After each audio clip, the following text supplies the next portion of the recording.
All right, what's question number 2? Luke Dowes asks, do you have any strategies to help determine what to charge for a service that considers being ethical as well as making a profit? Luke, the ethical question's interesting because I don't think it's unethical to charge a lot for a service. I think you can charge as much as the market will pay. I don't go in for this this gouging mentality that I've heard some people talk about. I think if you can charge an absolute premium for your service because it is the best out there, then well done. I think in any industry there's a very broad group. Because and you're not saying this in your question, but I have heard people say to me, if you charge a massive premium for your products as a believer, then you're gouging. If you follow that tact and you go through, that means that every Christian could never own a car yard that sells anything more luxurious than a Cherry, that new car brand. They're all like $9,000, which is madness because, you could be a believer and have a Rolls-Royce factory. A dealership. That's not gouging. It's a much better vehicle, So you can be that premium provider. I guess for me, what it comes down to is your business model. What is the business model that you are building? And it will decide where you sit in the market, and that will decide how much you can charge. Let me give you an example. Here in Australia, we have Bunnings, big hardware store all around the country. The reason why they could be the cheapest provider and still make a profit is because their business model, the mass business model, the big box store, allowed them to have the competitive advantage of buying their products at such a good price that they could sell them. They could just pass the savings on of buying in bulk, which means they still make the same margin, but they sell, then they became the number one player. And there's a whole bunch of independent hardware stores out there who are charging a product premium on each product because they have to stay alive. Very different model, okay?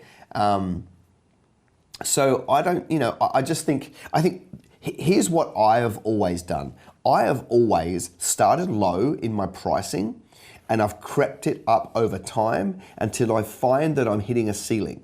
That's always been my model. When I first started business coaching back in 2006, I had no idea what to charge for that service. So all I did was look at it and said, okay, well, the first few customers, what's the lowest I'm happy to work for, knowing that I'm getting training, I'm getting knowledge, I'm getting experience. I went out with that price, and then I just crept over time. All right, I've always done it that way. I remember when we launched iSystemize, which was basically a software that systemized a business. We took it into 5 countries around the world, sold it in 2011.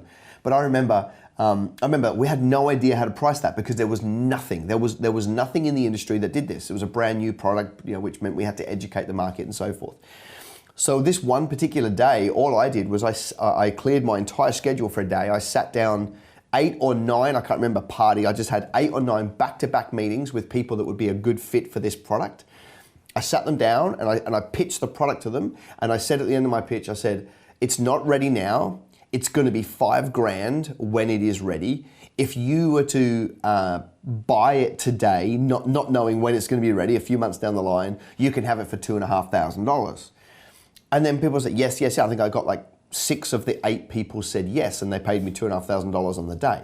So it got to show me, like I'm testing the market, all right, at what people are prepared to pay for something before I ever go out and went to the market. Now, because I had so many people come out, so easily and say yes to $2,500, I immediately knew it was worth $5,000 when I came to do the actual launch of the product later.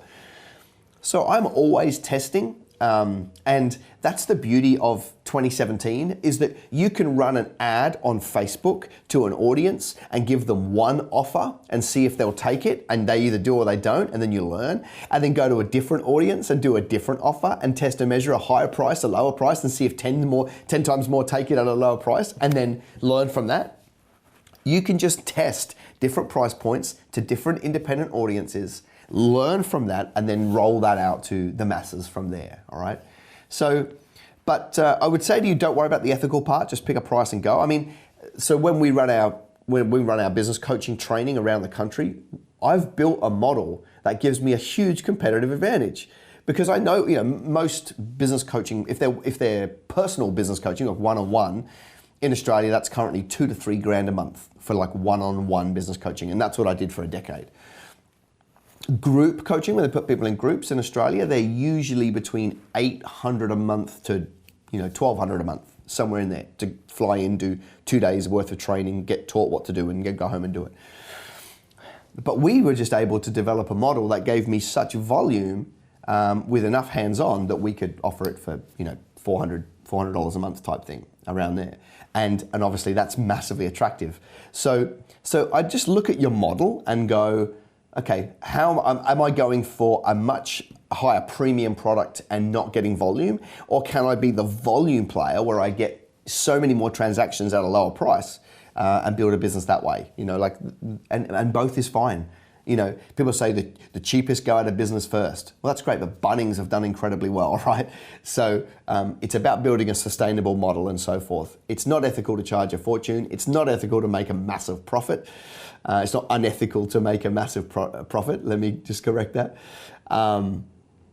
And so I would just go do it. But I would test. I would go out low and creep it up until the point where your conversion rate suffers. If you put out a price and everyone's saying yes, there's room for more. And if you go up a little bit more and everyone's yes, there's room for more. And at some point, the market will give you the feedback that it's simply too much. And then you can pull back a little bit, and that's the model that you build it on.